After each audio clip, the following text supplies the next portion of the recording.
Mustafa was known in the city of Lagos as a man of impeccable character. He was a driver employed by Mr. Tunde, a wealthy businessman. His punctuality, patience, and humility made him a favorite among all the staff in Tunde's household. He was not just a driver, but also someone the family could rely on. Mustafa, can you take Ayomide to the market this evening? Tunde asked one afternoon.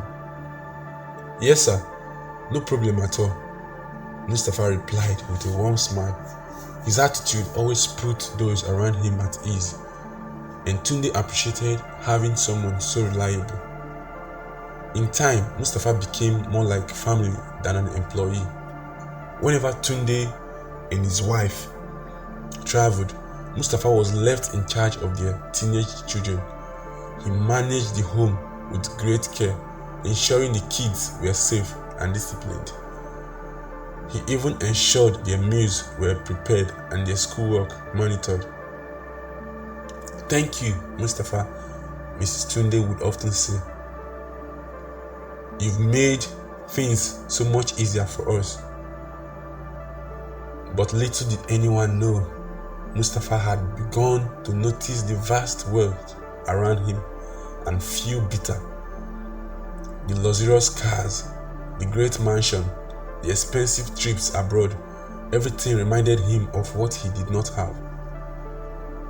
So much money they pass my hand every day, Mustafa muttered to himself one evening as he parked the car in the compound.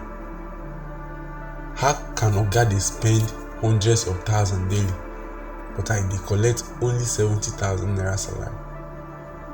He stared at the big mansion, its bright light illuminating the lush gardens. Each light seemed to mock him, a reminder of his major earning. A seed of discontent had been planted. It took root and began to grow, feeding on his envy and sense of injustice. As months passed, Mustafa's thoughts grew darker. While he continued to perform his thoughts with precision, he often felt cheated. One evening, as he drove the family's luxury SUV, he glanced at the polished leather seats and dashboard. The sleek vehicle purred softly, a testament to its expensive engineering. This car alone fit buy house for my village, he thought bitterly.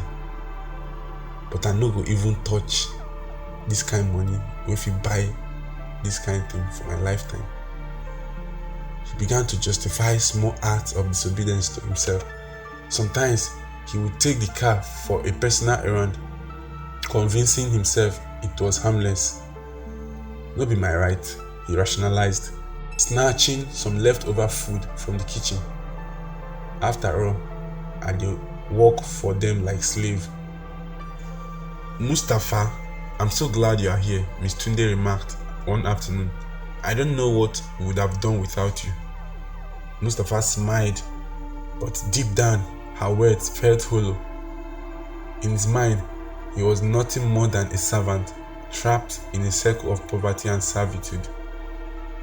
One fateful morning, Mr. Tunde approached Mustafa with an assignment. Mustafa, I want you to deliver these foodstuffs to my mother-in-law in the east, Tunde said, pointing to several neatly packed baskets and bags of foodstuffs. Take the Prado and ensure everything gets there safely.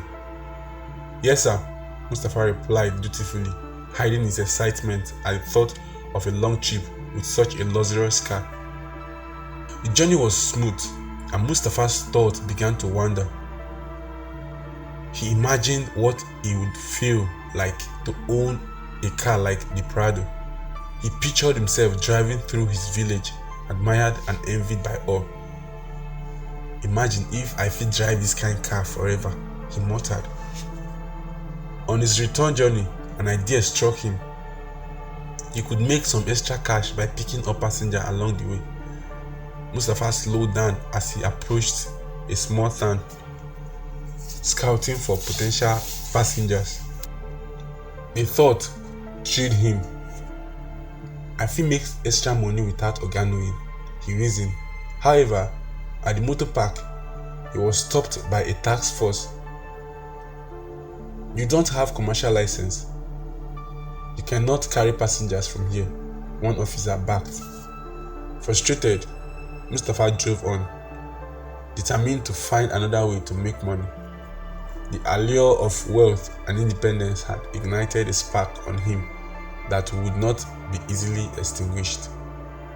As Mustafa drove along a lonely stretch of road, he spotted a woman dressed in black suit and dark sunglasses standing by the roadside.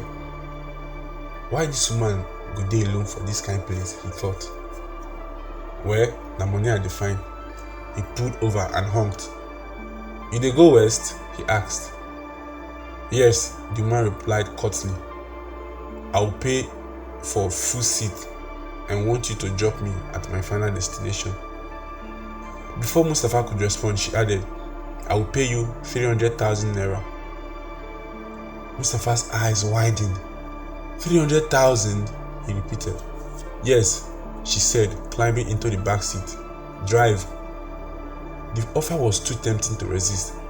Mustafa agreed and began driving, glancing occasionally at the woman through the rear view mirror. She was silent and unnervingly composed, ignoring his attempts at conversation. Now wetin her story be, he wondered, but the thought of the money kept him focused. He tightened his grip to the wheel, determined to complete the journey. After several hours, they arrived at an old isolated compound. The woman handed Mustafa a bundle of cash without a word and disappeared into the house. Overwhelmed with joy, Mustafa reversed and began his journey back. This now my biggest payday ever, he muttered, laughing. The bundle of money felt surreal in his hand. 4 months' salary in one day. Chai.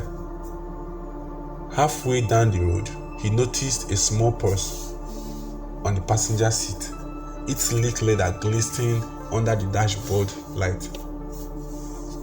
She forget this? Mustafa asked aloud. Make her return am. Maybe she go even add small change for me.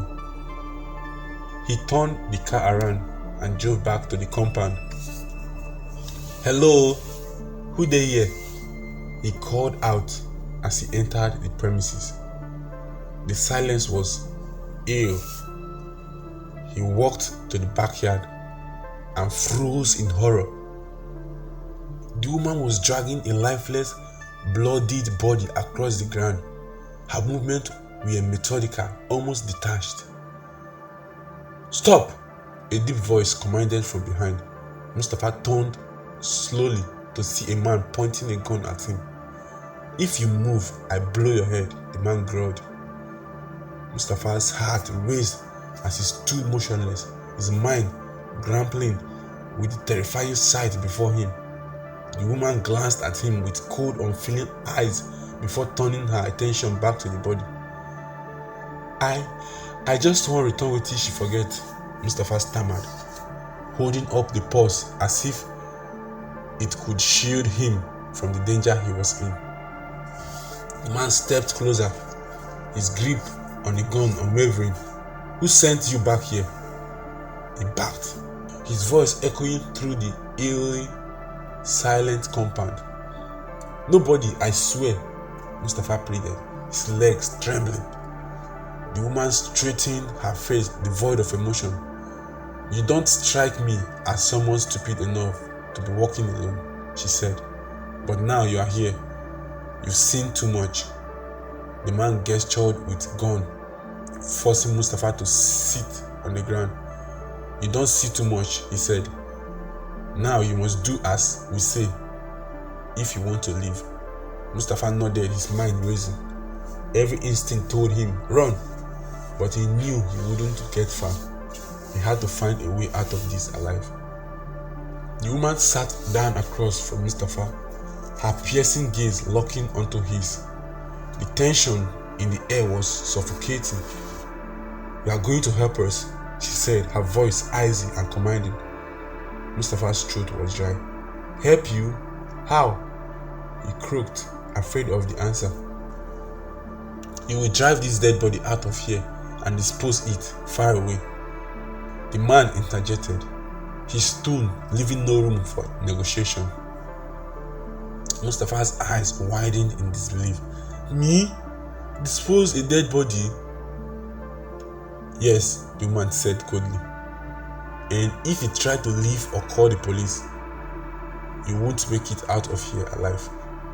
Fear gripped Mustafa, and for a moment he considered refusing, but the cold glint of the gun barrel convinced him otherwise. Okay, I will do it, he said, his voice barely above a whisper. They loaded the body in the trunk of the car. Mustafa's hands shook as he gripped the steering wheel, the weight of the situation pressing down on him. As he drove away from the compound, his mind raced with thought of escape. Mustafa's heart raced as he approached a police checkpoint. His palms were sweaty and he struggled to keep calm. Good afternoon, one of the officers greeted him. Good afternoon, sir, Mustafa said, forcing a smile. Where are you coming from? The officer asked, leaning slightly to peer into the car. Mustafa's throat tightened. From dropping foodstuffs from my Aga's family, he said, praying his voice sounded steady. The officer glanced at the vehicle suspiciously, but eventually waved him through. Mustafa let out a shaky breath, his hands gripping the steering wheel so tightly, his knuckles turned white. That was close, he muttered to himself, glancing at the mirror. The shadowy figure of the body in the trunk haunted him. With trembling hands on the wheel, Mustafa veered off the road and into a dense bush. The dirt path was rough, branches scraping against the car. He parked and stepped out, his heart pounding in his chest. I need to finish this and get out of here, he muttered, opening the trunk to drag out the lifeless body. As he struggled with the weight, a rustling sound startled him. He froze, scanning the trees, but saw nothing. Determined, he resumed his task, unaware of a young man hiding nearby. The man who had gone into the bush to relieve himself watched in horror. Unable to contain his fear, he bolted out of the bush shouting, Help! Help! There's a killer here! Panic gripped Mustafa. Hey! Stop! He yelled, abandoning the body to chase the man. But the commotion had already drawn the attention of nearby passers-by. The shouting attracted the crowd. Within minutes, a group of people had gathered at the scene. Mustafa, out of breath and desperate, tried to explain himself. It's not what it looks like, he pleaded, his voice trembling. I was forced to do it. The young man who had raised the alarm pointed an accusing finger. I saw him with the body. He is a killer. The crowd erupted in murmurs, some suggesting they take him to the police. Others, angrier, proposed mob justice. No, please, Mustafa begged, falling to his knees. I am not a murderer. A middle-aged man stepped forward, raising his hand to silence the crowd. Will you hand him over to the authorities? He said firmly. Let the law handle this. Relieved but terrified, Mustafa nodded. Two men restrained him and led him to the nearest police station. As he sat in a holding cell, his mind raced with regret and fear. Mustafa was reminded in prison. The prison life was a torment Mustafa had never imagined. The cold, damp walls of his cell felt like they were closing in on him daily. His fellow inmates were hardened criminals who regarded him with disdain.